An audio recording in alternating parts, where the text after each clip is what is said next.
Hello, hello mga kakikay! Narito po muli si Kikay upang imbitahin kayo sa nalalapit na event, Filipino event dito sa Nagoya. Ito ay ang pamana, Upholding Filipino Diversity and Heritage. Dito po gaganapin sa Nagoya Ikeda Koen mula alas 10 ng umaga hanggang alas 5 ng hapon. Ano ang matutunghayan nyo rito? Napakarami po. Kaya iniimbitahan ko kayo na sumali sa ating mga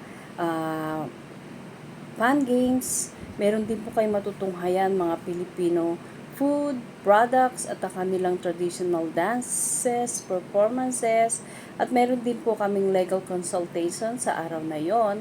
At meron kaming art gallery.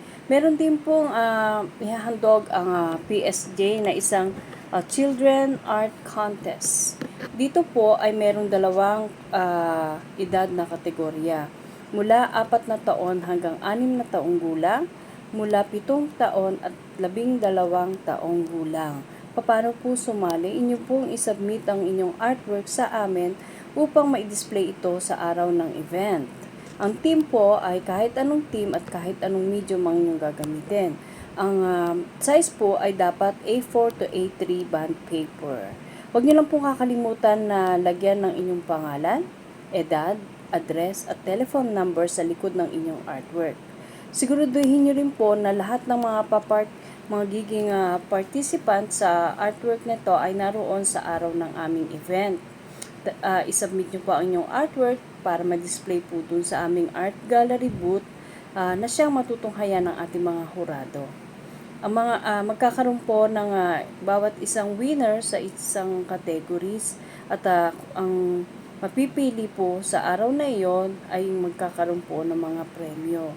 Meron din pong ihahandog ang PSJ, ang ating mga PSJ dancer. Ayan po.